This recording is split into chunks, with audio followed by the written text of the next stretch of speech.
equipo. Te he contado mucho ya de la te he contado ya, Diego, de la comunidad de experiencia en Alicor. Nos tienes acá todos presentes, muy contentos de tenerte. Diego es representante de la comunidad de Reforge, de todo lo que impulsa temas de growth realmente a nivel internacional, y también Strategies Manager en AUNA. Y nada, por ahí, Dieguito, también puedes, por favor, presentarte, conozcas ahí un poco a los chicos y comentarte, sí, que hemos invitado también así aparte del negocio. Entonces, seguramente en el camino se van a ir sumando. Muchísimas gracias, porque sé que estás desde Europa, tremendo esfuerzo, pero Es gracias mil, va a ser súper un, valioso.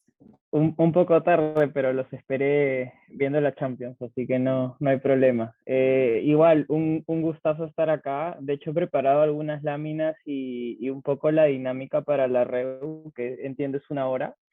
Y nada, entonces arrancamos. De hecho, se me pasó poner unas láminas de quién soy, pero como les contó Fío, un poco mi experiencia gira en torno a todo lo que es growth. Desde el año pasado o inicios de fines empecé en la comunidad de Reforge, que es una comunidad para profesionalizar mucho más estos conocimientos, que de hecho es bastante recomendada para profesionales en la industria tech, en la industria de las startups sobre todo, porque enseñan muchos temas de product manager, de growth y de incluso hay algunos temas más de tecnología en profundidad. A nivel de experiencia, comencé trabajando en Belcorp, en el área de producto, he pasado por Globo, Pedidos Ya, de hecho tuve la suerte de estar en el equipo que lanzó la plataforma, justo como le contaba Fío, tuvimos 200 problemas a lanzar, así que si ustedes fueron uno de nuestros primeros usuarios, disculpas por eso. Y ahora estoy en el equipo de estrategia en Pharma 1. En el interín tuve un emprendimiento, por eso también me apasionan bastante estos términos y ahora además digamos, de mi trabajo full time en Pharma 1, tengo algunos part-time jobs, sobre todo muy enfocados hacia startups. El primero es en Start UPC, que es la aceleradora de negocios de la Universidad de la UPC. Soy ahí advisor de growth para las startups. Son muy SIT, entonces hay mucho también aprendizaje de producto para ellos. Y también todo lo que involucra el tema de marca personal, ¿no? Por ahí me ayudaron desarrollando ese dibujito. Pero bueno, entonces, para la charla de hoy, algunas reglas, y en realidad reglas más que todo para que pueda hacer esto súper didáctico.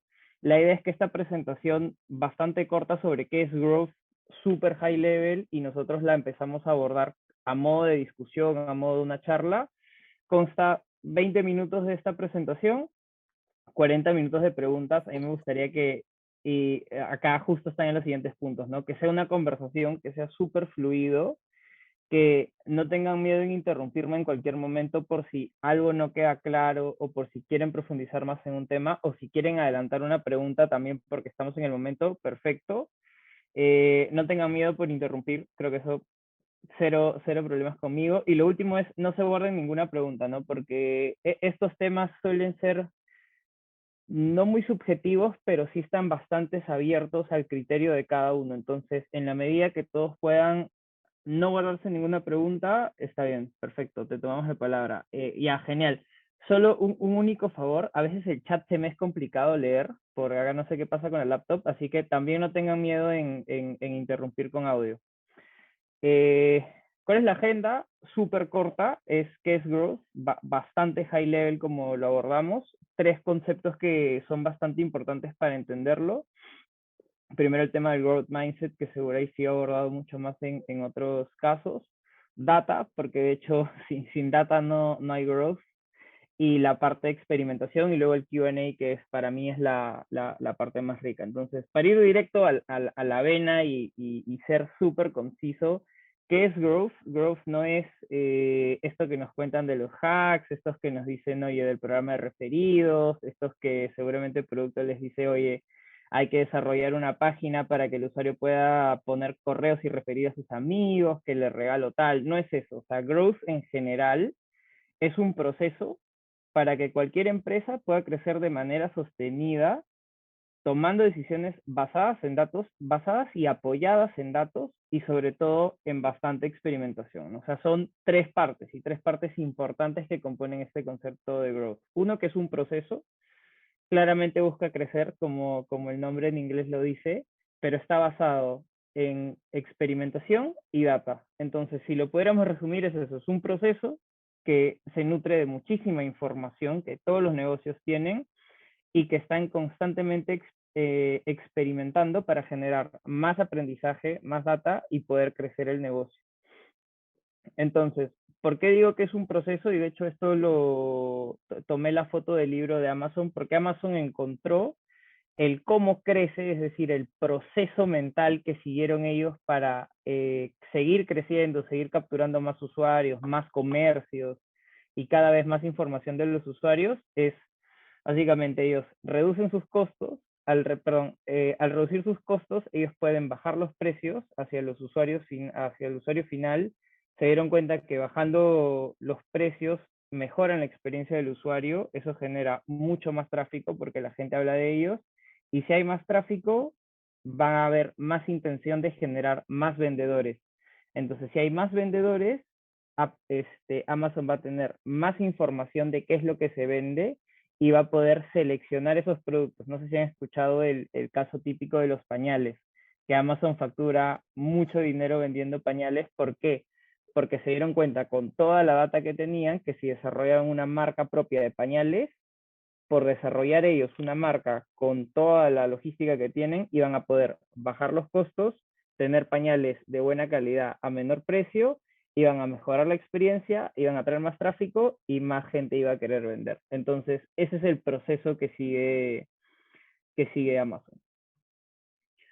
¿Por qué también es un proceso? Porque es continuo. De hecho, ustedes en el área de UX Research probablemente son el área más expuesta a los cambios continuos que puedan existir y a los procesos de los diferentes productos que puedan manejar, pero siempre sigue cierta lógica. Es en el momento que arranca, lo más importante es enfocarse en el producto, ¿no? Es esta famosa frase del manejemos un MVP hasta llegar al Product Market Fit, y ahí ya nos empiezan a hablar en siglas. No es nada más que, oye, al comienzo lo que tienes que hacer es escuchar mucho a tu usuario.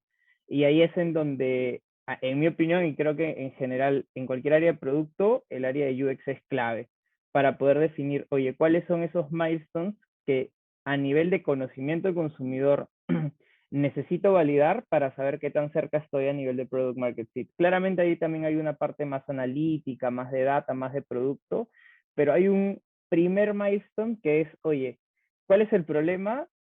¿A quién está dirigido y si tiene una necesidad real, ¿no? Entonces, si lo ponemos en una línea de tiempo, y acá voy a tratar de poner el láser, cuando arrancamos, lo que más importa, incluso antes de que marketing, áreas de marketing nos digan, oye, ya, hay que invertir en el programa de referidos, hay que empezar a invertir en Facebook, en Google, etcétera. No, lo primero es producto y es seguir mejorando el producto con el máximo foco que se pueda desde la compañía hasta que ya se logra el preciado product market fit, ¿no? Que es cuando tu producto ya encajó en el mercado, resuelve una necesidad real, no es forzado, y ahí recién ya empieza, digamos, un rol más participativo de marketing o en general del presupuesto hacia esos canales, ¿no? Pero la primera parte es cómo mejoramos el producto, y antes de esa es cuál es la necesidad de mi cliente, quién es mi cliente y cuál es el problema que quiero solucionar. Resolviendo eso desde su perspectiva, ya se está logrando bastante. Y ahora, un concepto importante y con lo que hemos estado conversando hasta ahora, ¿por qué es importante? Bueno, o sea, ahora vamos a abordar la experimentación, pero en una startup o en general en cualquier ambiente de incertidumbre, o que la incertidumbre también está apalancada por el altísimo crecimiento de las startups o los negocios digitales o los productos digitales que puedan manejar, es importante tener un mindset de probar y saber que lo que se está probando o genera aprendizaje o genera, digamos, valor hacia la compañía, ¿no? Pero es tener este mindset de growth que acá está en esta imagen tratada de resumir con se tiene una perspectiva más más positiva hacia el error, ¿no? Sin decir, oye, ya me equivoqué y celebramos todos los errores. No se trata de eso, sino es decir, qué cosas estoy aprendiendo en lo que me estoy equivocando. Lo segundo es que se tiene que tener este mindset de principiante, de siempre, de no creer que se sabe todo, porque en el momento que se sabe todo, se deja de innovar. Entonces, eso también es muy importante. ¿Sí? ¿Quién tiene una pregunta? Uy, lo siento, entré con audio. Lo siento. No, no te preocupes. Eso también es muy importante porque en el momento que se deja de innovar se pierde muchísimo y sobre todo en áreas como las de ustedes es clave que ese mindset de principiante esté desde el día uno, ¿no? Que es como en Amazon también dicen que es el mindset día cero, día uno, si no me equivoco. Es también aprender de los errores de alguien más. Y acá también hay, si es que hay alguien de negocio, un consejo bastante importante es documentar todo. En áreas de UX Research ya se suele hacer y si no también es una recomendación que les puedo dar, porque lo que se nos puede ocurrir o a las personas nuevas que están entrando a los equipos, tal vez en 2 o 3 sprints antes o incluso en 2 o 3 meses atrás ya se han probado. Entonces, aprender e inspirarse de lo que otros ya han hecho también es bastante importante, ¿no? O sea, acá habla de inspirarse en el éxito de los demás, sí, como concepto grande, pero si lo llevamos a nivel de negocio es documentar todo para también tener ese aprendizaje y compartirlo. Claramente en una startup o en negocios digitales se tiene que querer o se tiene que tener un mindset bien positivo hacia los retos, porque es bastante retador, no me van a dejar mentir. Aceptar también la crítica, obviamente la crítica más que positiva, bien intencionada, que creo que es la palabra correcta, ¿no? Que viene muy de la mano con todo este concepto del feedback. Siempre, y bueno, conectado a uno de los primeros puntos, ese deseo por aprender, creo que nunca se deja de aprender, y eso es bastante, bastante importante. ¿Por qué? Porque te va a ayudar a seguir construyendo habilidades, y eso de hecho son otras recomendaciones que traigo más adelante, porque si bien, voy a decir nosotros, pero son ustedes, están en un área de UX Research, tienen que tener los números claros. ¿Por qué? Para que no venga el product manager o venga alguien de data y les diga, oye, si esto está funcionando, cuando no necesariamente es así. Entonces, sí es importante tener este mindset de positivo hacia el error para poder aprender también de los demás, aceptar la crítica y tener siempre ese mindset de principiante para querer aprender. No, ya sería ¿Hay una pregunta? O creo que hay otro audio prendido. Sí, creo que hay que poner mute ahí. Bueno, eso respecto a Growth Mindset. El segundo es la parte de datos. Y acá sí me gustaría hacer dos diferencias, ¿no? Porque muchas empresas hablan de ser data driven, que está bien y es muy importante. ¿Por qué? Porque nosotros tenemos que ser guiados por lo que diga la data. Pero que es más importante y sobre todo en equipos como el suyo, es esta parte de data informed, que es básicamente poder validar con la data lo que su intuición, entre comillas, les dice. Y algo que he estado leyendo bastante estas últimas semanas es que lo que conocemos como intuición muchas veces es nuestra conciencia validando con datos anteriores. Entonces, conforme se vaya ganando más experiencia, esa intuición se va convirtiendo en ese business sense o ese product sense que es bastante interesante. Y sobre todo en áreas de research, en donde lo que se va a crear nunca ha estado, probablemente la data nunca lo va a decir. O sea, la data nunca les va a decir qué cosas nuevas tienen que lanzar, porque los usuarios o la data que van a poder sacar es del comportamiento actual. Y si quieren innovar, muchas veces toca validar esa intuición. Entonces, eso es muy importante que lo tengan con datos.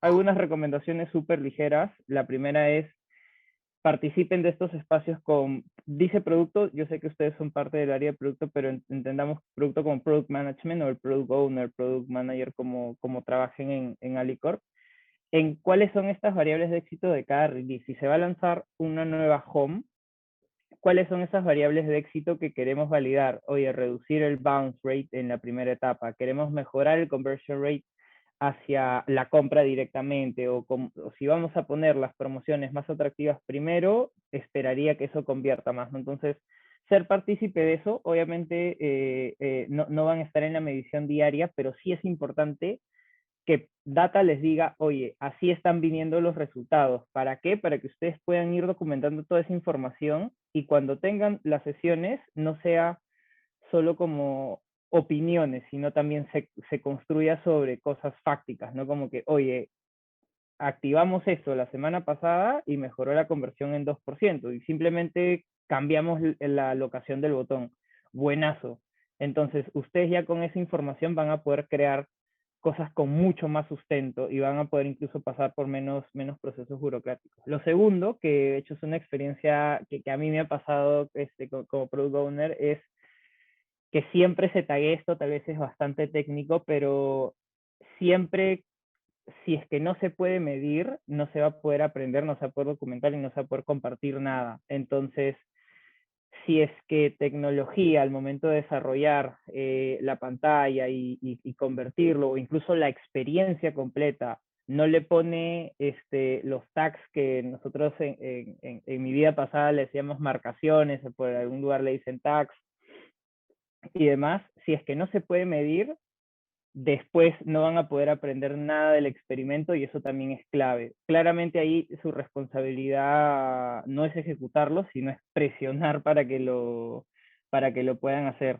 El tercero, y acá sí resalto la palabra obligar, porque muchas veces los equipos de producto, de data, están volando en 100 cosas y no se dan el tiempo de visibilizar esto hasta que llega tal vez el sprint review o cuando llega, digamos, una reunión más técnico con el directorio, pero sí es importante que ellos les den visibilidad a ustedes de cómo es que están viniendo los resultados, cómo es que el piloto que lanzaron, un A/B test de 2 pantallas, cómo está viniendo. Ellos también les tienen que decir, oye, este experimento no va a tener información hasta dentro de 2 semanas. Ok, en 2 semanas me dices. Entonces sí es importante que ahí en forma coloquial los agarren del cuello para que les digan la información. Y segundo, esto es un poquito más técnico también, es que validen con los equipos de tecnología si es que es posible poner a prueba 2 eventos, ¿no? Normalmente cuando se hacen estos experimentos, en muchas empresas por la velocidad de querer obtener resultados, no se trabaja en esa parte de atrás que es permitir que, oye, si voy a lanzar una nueva home o voy a lanzar un nuevo producto, primero se lance a un 20% o a un 20% le muestro la opción A un 20% la opción B y al resto lo dejo como grupo control. Entonces sí es importante que tengan esta validación porque también les va a permitir a ustedes, si tienen alguna duda o se están enfrascando en, oye, creo que el home debería ser así o creo que el home debería ser asá, se pone a prueba, Data les dice, en 2 semanas tenemos resultados y que lo decida el usuario. Entonces eso también es muy importante. La parte de experimentación tal vez es la que puede ser un poco más gráfica. Esto es un ejemplo que saqué de una presentación de Y Combinator, que lo que hizo Airbnb hace muchos años, que es cuál pantalla convertía más, que es la pantalla que es para compartir la habitación o la vivienda, ¿no? Entonces, la pantalla normal, la pantalla que por default arroja Apple, o una pantalla personalizada que ellos habían creado. Entonces, su experimento no se lanzó masivo, sino se lanzó a un grupo, cerca del 15%, y al resto de usuarios, que era el 85%, se dejó como grupo control. Entonces, acá, ¿qué es lo que ellos querían medir para saber si funcionaba o no funcionaba la nueva pantalla? La cantidad de compartidos. Súper sencillo. O sea, ellos querían cambiar la pantalla para que más gente comparta y al compartir, más potenciales nuevos usuarios que no tenían la aplicación lleguen mediante ese link. Entonces, ¿les funcionó? Sí. De hecho, ahí tengo los links, se los voy a compartir. Hay una presentación súper extensa de esto. Convirtieron, si no me equivoco, 50% más. Entonces, una vez que funcionó en el grupo de experimento, se incrementó a toda la base. Algunas recomendaciones o digamos best practice. Uno es tener este manejo de control groups. Es bastante importante para que primero se muestre el cambio a una muestra y de ahí se vaya, digamos, ajustando progresivamente en la medida que se pueda. A/B test todo el mundo habla de A/B test, pero muchas veces no se puede por la misma arquitectura tecnológica sobre la que están construidos los productos. Si ustedes lo tienen en buena hora es buenísimo, entonces ahí sí les va a poder permitir poner a prueba dos escenarios. Y poner a prueba dos escenarios lo que va a hacer es que esa intuición que tal vez tenían dos personas o dos grupos de personas, finalmente lo decide el usuario, siempre validando con la data qué es lo que sale.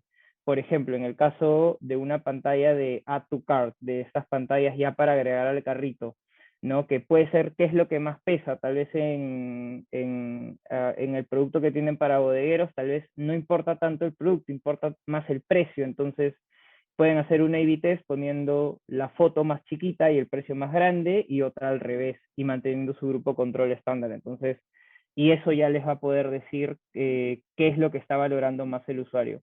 Y tercero, que si no me equivoco, también lo puse en la parte de data, pero es bastante importante que se trabaje mucho en conjunto.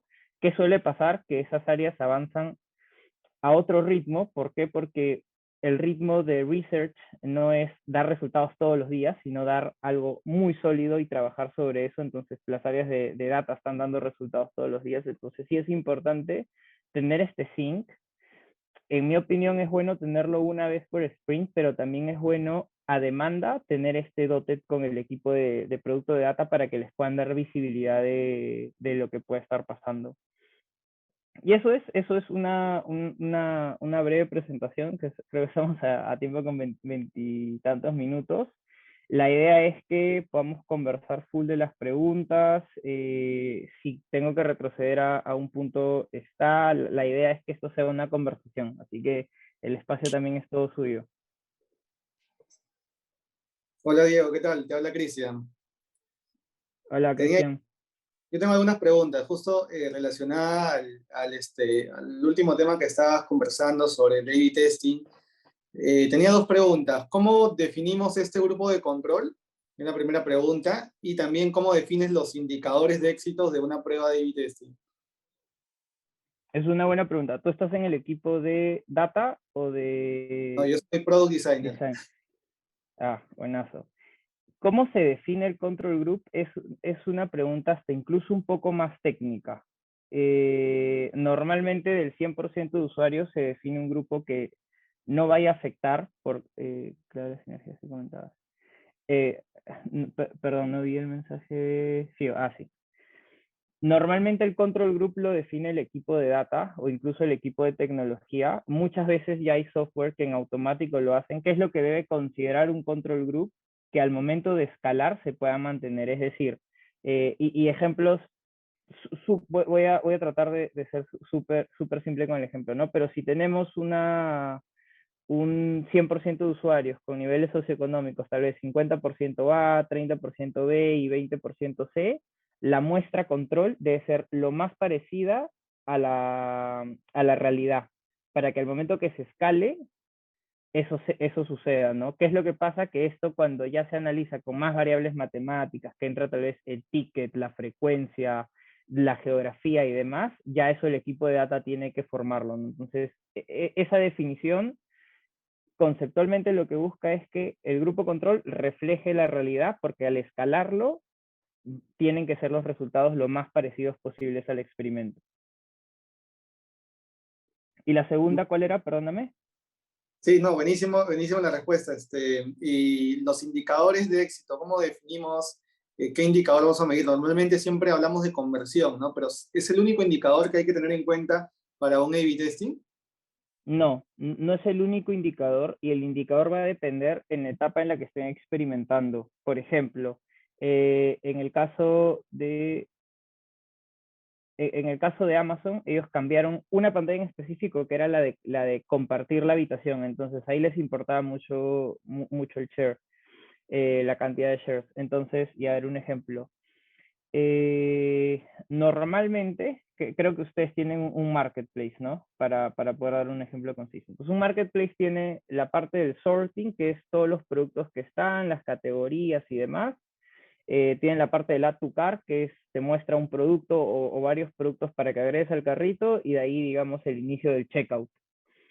Entonces, lo que normalmente se suele medir es la conversión de paso a paso, pero tal vez hay pasos intermedios en específico tal vez el Add to Cart, en donde te interesa, por ejemplo, ¿no? Que están creando un call out o un pop-up o como ustedes lo llamen, para que el bodeguero agregue un carrito más, agregue, perdón, un producto más al carrito.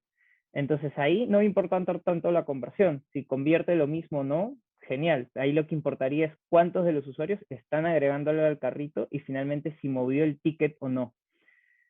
Entonces, cómo se escoge la métrica va a depender mucho de, uno, la etapa del funnel, o más que el funnel, el journey de la experiencia que hayan definido digital, en dónde se encuentre y cuál es la acción que quieren generar con eso. O sea, cuál es el job to be done, ¿no? O sea, qué es lo que tiene que hacer el usuario en esa etapa, qué es lo que están probando y qué cosas se quiere mejorar, ¿no? Como el ejemplito de los compartidos, el ejemplito de el ticket, si es que vamos a hacer un feature, una nueva experiencia para el upselling, eso importaría. Buenísimo, Diego. Bueno, ahí le doy pase a otras personas si es que tienen más preguntas. Yo tengo otro par, pero me las guardo. Quiero aprovechar un momento para dar la bienvenida porque se nos han sumado personas también así del negocio, de M++, de go-to-market, también de capacitaciones, de Advanced Analytics, entonces innovación. Entonces, primero dar la bienvenida a los chicos, muchísimas gracias y más bien aprovechemos este espacio porque tal cual lo que hablábamos con Diego es que lo rico sería que sea este tema muy conversacional y poder cubrir toda duda, ¿no? Si es que nada, chicos, por un lado, bienvenidos y a aprovecharlo. Bueno, soy Gabriela y Sofía, tienen la mano levantada. ¿Qué tal, Diego? Muchísimas gracias por lo que acabas de compartir con nosotros. Está súper porque justamente estamos trabajando en muchos proyectos en este sentido, por la experimentación. Y de lo que te escuchaba hablar, me surgieron algunas preguntas, tanto por los ejemplos que has dado, que es el cambio, digamos, que hemos visto no es de un solo elemento, ¿no? Sino son pantallas completas. Y también lo que dices, ¿no? De cómo se mide, cuál es el éxito, me lleva a una pregunta que es un poquito más de detalle, y esa es, en tu experiencia, para lograr las cosas que nos comentas, ¿basta usar una herramienta tercerizada de A/B testing, como podría ser un Google Optimize o un Optimize o un Crazy Egg, o ya las cosas de las que nos estás hablando en realidad ya requieren un trabajo interno del proyecto, de que a través del desarrollo se puedan lanzar estos experimentos? Eso es una muy buena pregunta y bastante controversial. ¿Por qué? Y creo que también es parte de un proceso. O sea, creo que la respuesta va a depender en la etapa en la que estén. Muchas startups y muchos nuevos proyectos que se lanzan utilizan estas herramientas terceras. Primero, la más básica, que es el Google Optimizer, porque uno es gratuito, requiere cierta integración, pero es más fácil de ejecutar. De ahí empiezan a usar otras como Amplify, tal vez un CRM un poco más sofisticado como Braze. Entonces, siempre hay este mix de utilizar herramientas terceras, y la pregunta también sería en qué momento empiezo a construir mi propia arquitectura para poder probar in-house, ¿no? Entonces, tal vez en el caso de Alicorp, y eso incluso debería ser tal vez una discusión a mucho más alto nivel, mucho más estratégica, pero tal vez sí conviene el tema de invertir en una solución in-house logística para poder hacer estos A/B tests de manera casual. Sin embargo, si es que están probando diferentes productos y están lanzando constantemente nuevos, lo óptimo sería que vayan por estas herramientas que son más prácticas, que son más fáciles de integrar, que muchas veces requieren 1 o 2 sprints para integrar bien la herramienta, como pueden ser Amplify, por ejemplo, o un Dynamic Yield también. Y comenzar de esa manera, ¿no? Entonces, la respuesta va a ser depende. En el caso de un corporativo, tal vez valdría la pena explorar tener una solución propia, pero si están constantemente innovando, lanzando productos, lanzando nuevos URLs, con estas herramientas terceras, que no habría ningún problema. Ujú. Solo para complementar tu respuesta, Diego, por ejemplo, en el caso que decías, ¿no? De cómo, de acuerdo a los cambios en diseño que hacemos, queremos evaluar si esto mueve el ticket o no. Por ejemplo, esta medición del ticket, ¿consideras que se puede lograr con herramientas terceras o ya requeriría un desarrollo interno? En el caso puntual del ticket, que es un poco, o sea, el ticket finalmente es información que vamos a tener en la base de datos de la transacción, por así decirlo, ¿no? Entonces, la herramienta tercera lo puede dar, pero en el caso de Jack, al ser una transacción y no ser tanto parte de la experiencia, sino de un resultado, sí podría ser visto hasta con el equipo de data, ¿no? Porque ya llegaría de cierta manera a la base de datos. Buenísimo, muchas gracias. No, están buenas las preguntas. Sofi, Dale, Diego, mil gracias. Voy yo. Me encantó el primer gráfico que mostraste, no sé si puedas regresar. Me sentí un poco, no, no, el siguiente. Este de aquí, me sentí súper identificada. De hecho, yo también he estado en una startup en Rapibank y la primera parte de Improve the Product, como tú decías, disculpen todos los errores que han habido mientras como pulíamos o iterábamos el producto. Súper bueno, y quería preguntarte ahí también, ¿qué métricas utilizabas tú para poder, o sea, decir que has llegado al product market fit? No sé qué es el retention rate, el CAC, el Net Promoter Score. No sé si nos puedas contar un poquito acerca de cuáles métricas has utilizado tú para determinar que hayas llegado al product market fit. esa es una buena pregunta. De hecho, la tengo en otra presentación, ahí se la mando a Fío para que se las pueda compartir. Y la métrica, digamos, o sea, bien numérica que te dice si tu producto funciona o no, es cuánta gente se ha enganchado.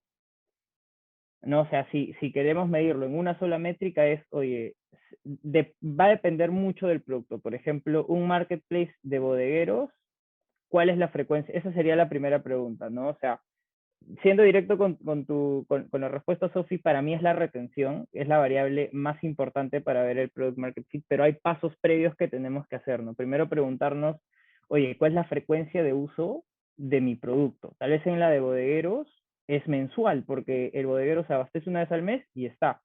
Tal vez puede ser de una semana, ¿no? En el caso de Rapibank, tal vez es cuántas transacciones hace a la semana, no tanto al mes, porque si me hace una al mes, no gano tanto, no le estoy dando la información suficiente a Interbank, etcétera. Entonces, va a depender mucho del producto y en qué frecuencia de uso está. Ahora, ¿qué es lo recomendable? Que en productos digitales se busque que la frecuencia de compra gire en torno a un mes. ¿Por qué? Porque de esta manera es más fácil enganchar al usuario. A diferencias, por ejemplo, de Airbnb, que tiene una frecuencia de compra de una vez al año, o Linio, por ejemplo, que vende televisores, celulares y no todos los meses te vas a comprar, tiene otras maneras de retener. Y en el caso de Linio, bueno, Linio se abre un poco porque Linio ya es parte de Falabella y ya tiene mucho más productos en su stock y demás, pero en el caso de Airbnb tiene otras maneras de enganchar, como estos newsletters, como estos productos que ya no son, oye, si te vas de viaje, separa un Airbnb, sino en tu misma ciudad, quédate un fin de semana en un Airbnb con tu pareja, o oye, mira, en tu ciudad tengo experiencias, o sea, te puedes ir un fin de semana campestre a, no sé, Cieneguilla. Entonces, ellos se han dado cuenta que su consumo habitual de gente que viaja y alquila es una o dos veces al año, pero si quieren generar ese stickiness con el producto, necesitan generar esos productos adyacentes, ¿no? Y por eso es que crearon estas experiencias que son de ticket más bajo y de frecuencia más rápida. Buenísimo, mil gracias, Diego. Están buenas las preguntas. No sé si hay más. Ahí tenía una, quería que nos recomiendes, por ejemplo, las métricas principales que consideras en un e-commerce, considerando que es también el comportamiento de un mercado latinoamericano, ¿no? Porque cuando uno ve las principales métricas muchas veces también cruza con nuestro comportamiento y el latino y conociendo que está entrando en la digitalización. Entonces, ¿qué nos podrías contar por ahí? Esa es una pregunta bastante interesante y de hecho me da un poquito de cherry. Justo he lanzado un blog hace un par de meses y trato de responder esa pregunta. Son muchas las variables que se ven en un e-commerce. Les voy a pasar el link ahora también, ahí se lo mando a Fío. Importa mucho a nivel de experiencia. Si lo queremos ver desde un nivel más macro, y ahí Fío el comentario que hace súper válido, uno, que nuestra región está un poco atrasada a nivel de digitalización, a nivel de compras por internet, e incluso en el uso de tarjeta de crédito. Entonces, hay ciertos gaps con los que tenemos que, digamos, batallar, pero muchas veces no los podemos controlar. Entonces, una métrica que en lo personal me sirve mucho para ver ese desde afuera, es esa, digamos, oye, ¿qué tan bien estoy yendo? Es la penetración sobre la base total, ¿no? En el caso, por ejemplo, de un e-commerce, en el caso de Farmauna, nosotros tratamos de ver cuál es todo el mercado potencial que hay, ¿no? Y tenemos estas discusiones de, oye, ¿vale la pena verlo por casa, porque la compra de medicamentos se hace por casa, o lo vemos por persona, o lo vemos por adulto, o etcétera, ¿no? Hay discusiones más alto nivel para definir quién es el famoso TAM, que es el Total Addressable Market, pero una métrica que es muy importante es sobre el total de usuarios que han definido que pueden alcanzar en Lima, en Latinoamérica, en las regiones en donde trabajen, cuánto van teniendo. Y si son una startup de altísimo crecimiento, tal vez como Rappi, que en 3 años ha llegado probablemente al 50% de la población activa con teléfono, súper bien, ¿no? Entonces, visto desde afuera, un indicador que ayuda bastante a saber si la gente los está probando, los está conociendo, es cuánta gente ha hecho una compra sobre el total de usuarios que existen. Muchas veces, esta es la métrica que se mide más como en un Rappi, en un pedidos ya o en un e-commerce de rápida rotación. ¿Por qué, qué también es una variable importante que se va moldeando con el comportamiento de su consumidor es el ticket y la frecuencia de compra? En el caso, por ejemplo, y regresando a los bodegueros, que creo que es uno de los ejemplos que tengo más frescos, tal vez hay algunos que se abastecen una vez a la semana y otros que se abastecen una vez al mes, pero ¿cuál es la óptima, no? Entonces ahí hay preguntas a nivel de experiencia, de producto que tenemos que hacer, incluso cruzarlas con logística, porque logística les puede decir, oye, ¿sabes qué? Cada pedido que sale de mi centro de distribución para mí es un dolor de cabeza. Me conviene que te compren una vez al mes y no una vez a la semana, y que compren lo mismo.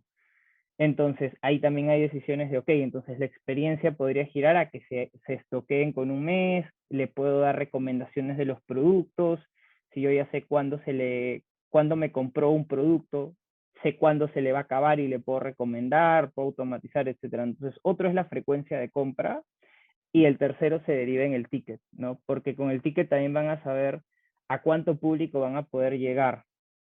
Un ticket promedio, por ejemplo, de Rappi, de pedidos ya, gira en torno a los 25 y los 50 soles. Y es un ticket bastante accesible para alguien que por primera vez está usando una aplicación. Entonces, eso ayuda un montón, a diferencia de otros países, por ejemplo, en Europa el ticket mínimo es de 30 euros. Entonces, o sea, es un consumo caro. Entonces, para delivery, mientras que en Perú y en Latinoamérica es más un consumo para probar, para conocer. Entonces, eso también tienen que tenerlo en consideración cuando construyan las experiencias de los productos, ¿no? Que somos usuarios digitales más tímidos que el promedio. Buenísimo, Diego, muchas gracias.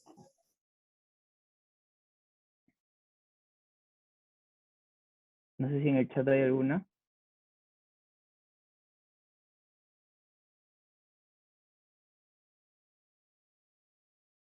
Voy a aprovechar ahí a los equipos que están al cual invitados. Creo que Cristian, ya puedes soltar las preguntas que te has guardado. Justo una era la que te hizo Gap y la otra es la que te hizo Sophie. Así que era justamente de Product Market Fit y herramientas, ¿no? que había mencionado. Pero bueno, justo en el tema de herramientas, mencionaste varias. No sé si puedes volver a mencionar y quizás cuáles son las características más importantes que tiene una herramienta para utilizar. Nosotros justamente estamos en la evaluación de herramientas para algunos proyectos, impulsar los temas de A/B testing, así que creo que sería de muchísimo valor que nos dé ese dato. El detalle bastante técnico se los debo, no lo tengo la verdad. Hay dos bastante grandes. La primera es Amplified, de hecho es la más conocida, es una de las más grandes para probar. Es bastante usada en startups ya bastante consolidadas, o que en algún momento, digamos, lo utilizaron, ¿no? Les debo el dato, el detalle de cuáles son estas particularidades de cada uno y el versus, y la otra es Dynamic Yield. Dynamic Yield está más enfocado en e-commerce.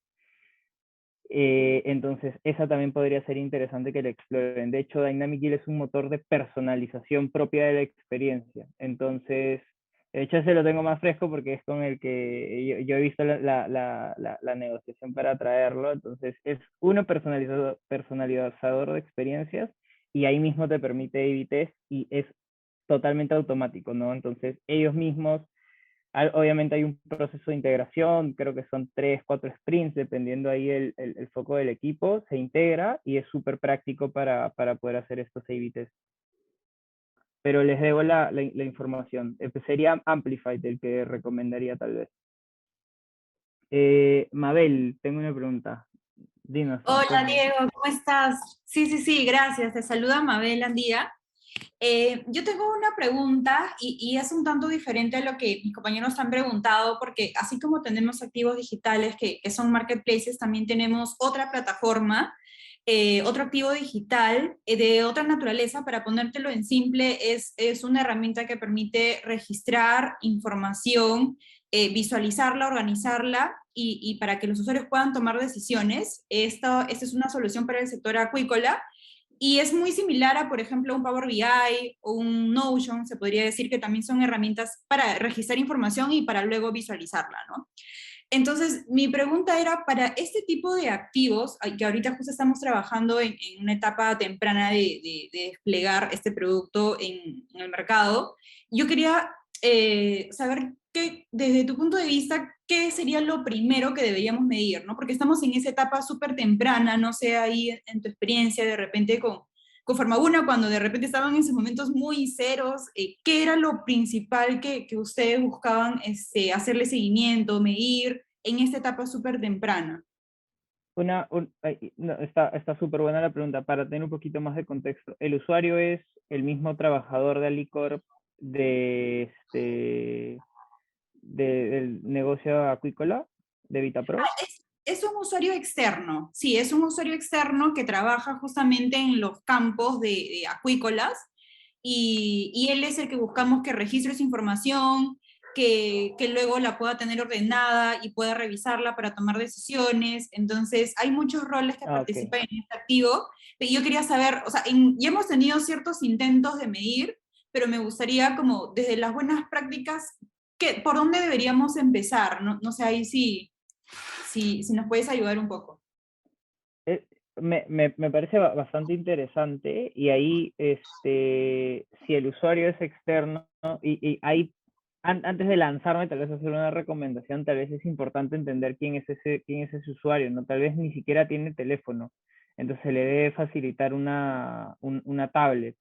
Yo recuerdo hace un par de años, yo trabajé en Alicorp hace ya 4 años, creo, y yo estaba en el edificio de VitaPro y sabía que tenían todos estos procesos de innovación en la Patagonia, con todo lo que era la parte de alimentación de salmón. Entonces, trato de referenciarlo con eso.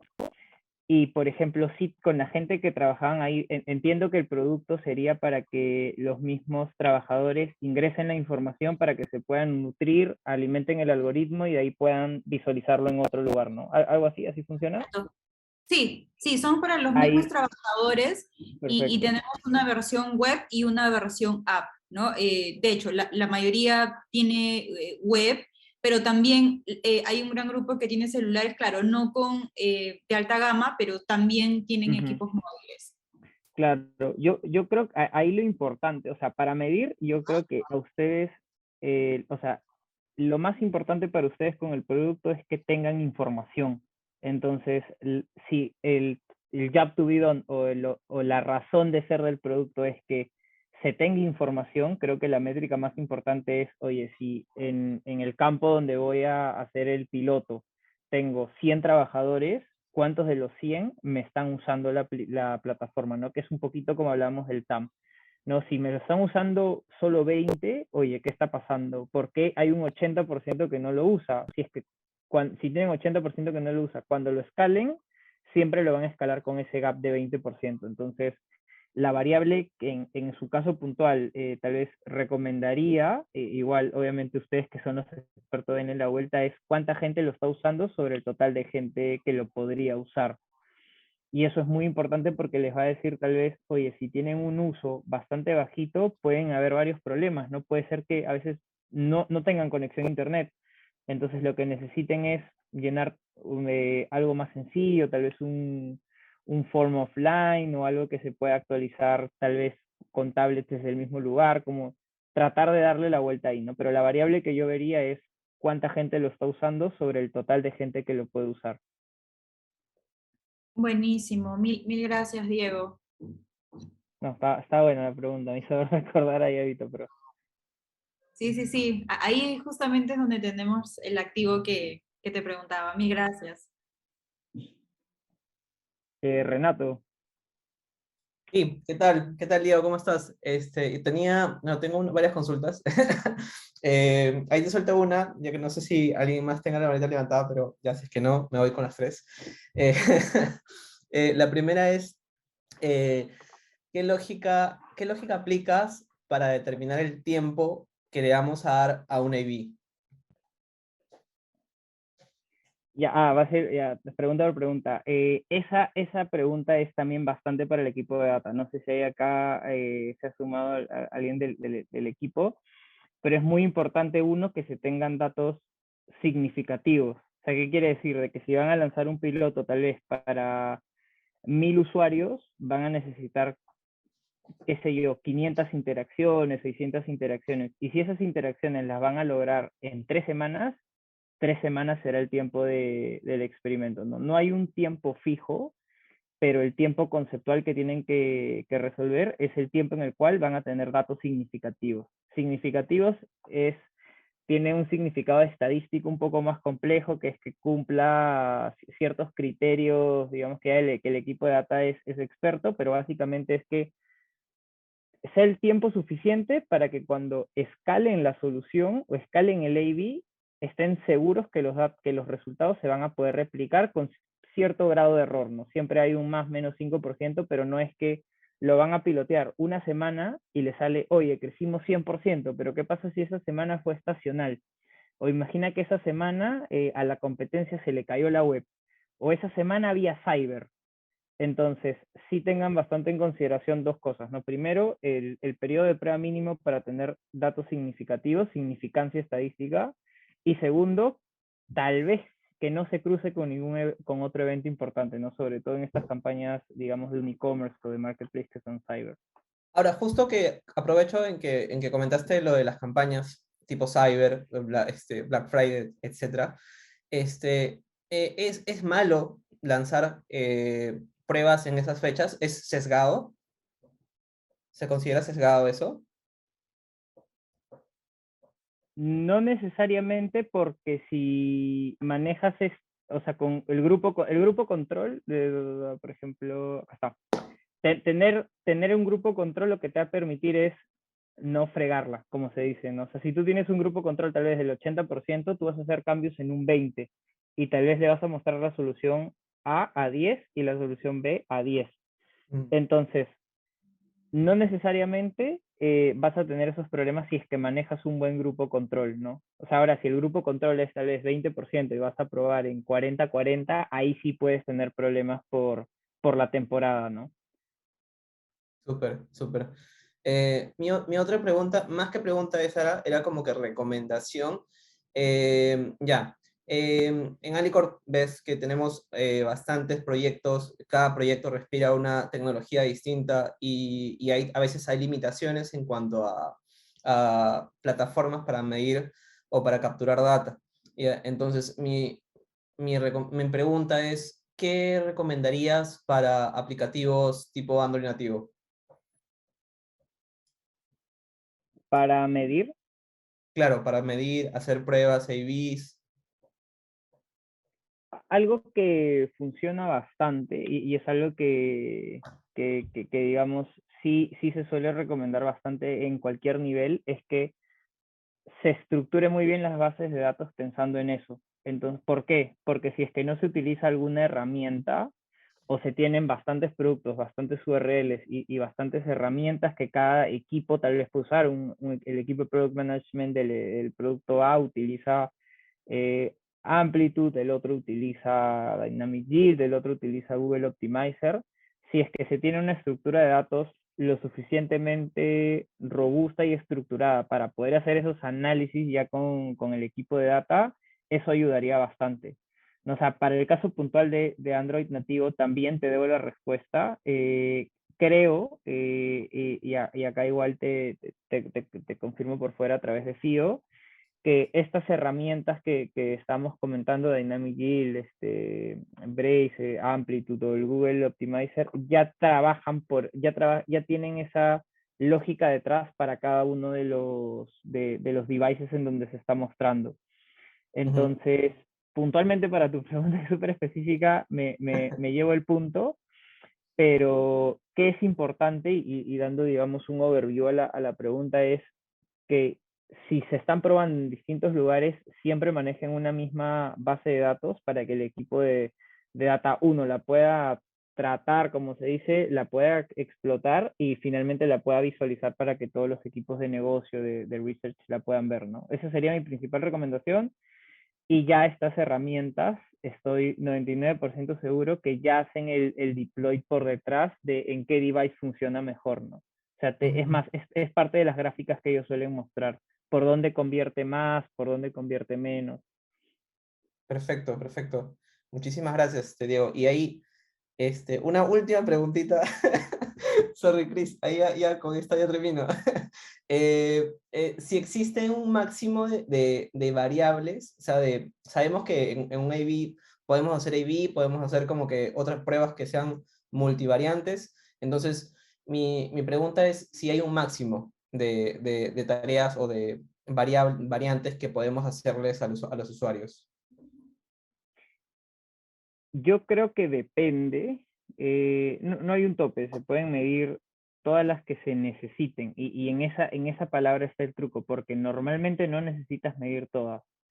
Entonces, ¿qué es lo importante, en mi opinión, que definan una, mal dicho, pero una North Star Metric, una sola métrica que quieran mover, porque finalmente ese es el job to be done, ¿no? Si volvemos al ejemplo de Airbnb, ellos querían no sabían que tenían que hacer una pantalla porque pudo haber sido un pop-up o pudo haber sido algo más, pero el objetivo era incrementar el número de shares.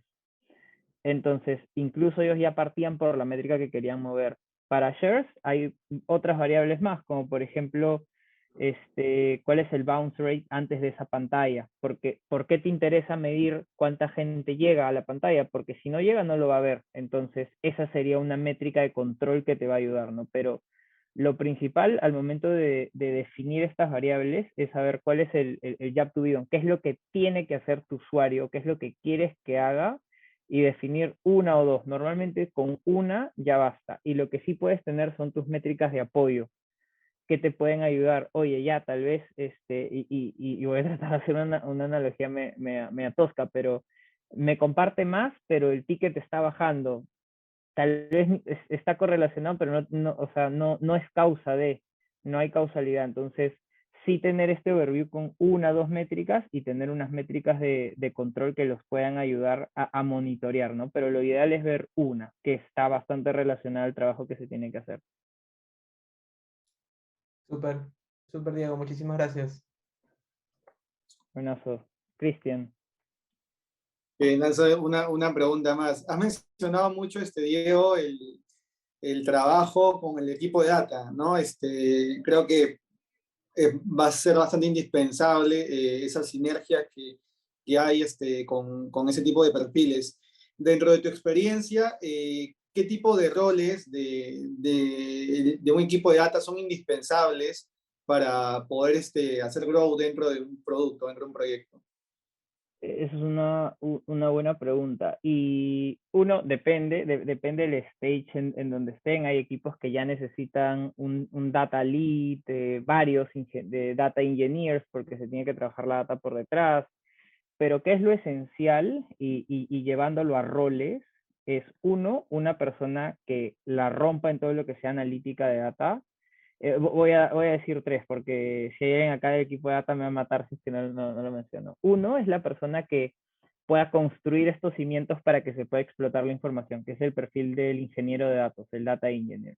O sea, esta persona va a ser el habilitador, es como el arquero del equipo, o sea, es el que inicia las jugadas, es el arquero y el defensa, o sea, es la parte de atrás.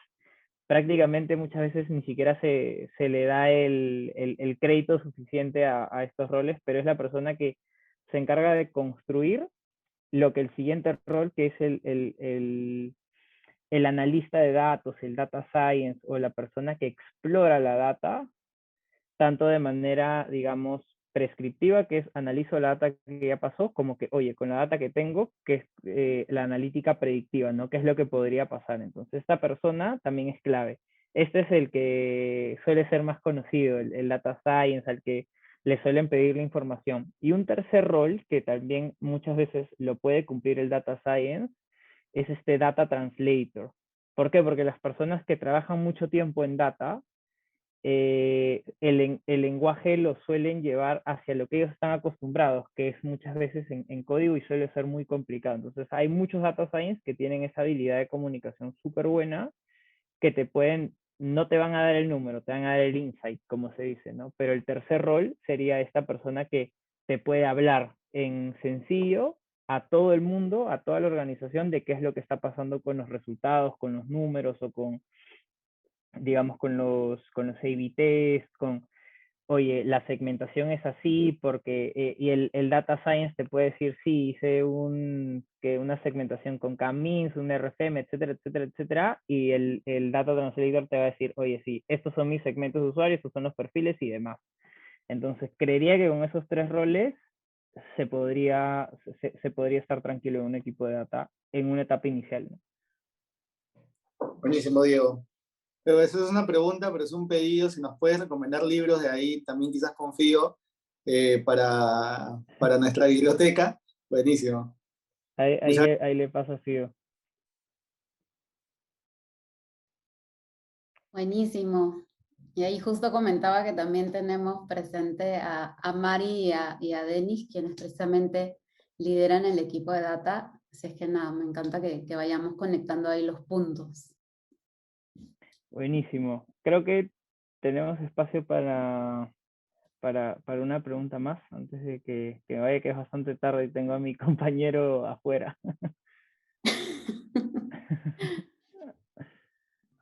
Más bien aprovechar este último minuto realmente para agradecerte, Diego. Ha sido súper valioso. Sé las 6 horas de diferencia me parece que tenemos ahorita donde estás, en España, creo. En París. Ah, estás en París. Así que muchísimas gracias por haberte dado este espacio súper valioso para nosotros. He compartido también ahí precisamente su blog, que algo muy bonito que hace Diego tal cual es compartir información. Y nada, y la comunidad ya está en contacto, así es que te estaremos ahí cualquier cosa escribiendo o volviéndote a invitar, más que felices. Sí, no se preocupen, yo la verdad encantado, ha sido un espacio súper bueno, la verdad, estoy de vacaciones y extrañaba tener estas conversaciones, me ha gustado bastante. Justo en el blog también, si es que tienen alguna pregunta, la pueden dejar por ahí o escribirme directo, tal vez ahí Fido, si es que necesitan otra reunión, acordemos y no tengo ningún problema. Y nada, que les vaya súper bien, que sus productos vuelen y sigamos en contacto. Esa es. Gracias, Diego. Gracias, Diego. Gracias, Diego. Muchas gracias, Diego. Un Chicos, abrazo, sería lindo cuídense. si nos Gracias, tomamos Diego. una foto. Para una foto se pueden poner las cámaras y toma ya. y nos liberamos para que pueda entrar el compañero. Ahí está. Vale. Y a la 1. Eso, recién te veo, Jupio. Denis, muy bien, ¿ves? Listo. 1, 2, ¿sí? ¿Va? Esta es la primera, espérense que me falta la segunda. No ha habido su quórum. Dame un ratito. Ahí vamos. Ya. Y la segunda. Y eres libre, muchísimas gracias. Listo. Gracias, que estén bien. Gracias, Diego. Gracias, Diego. Gracias a Un todos. abrazo.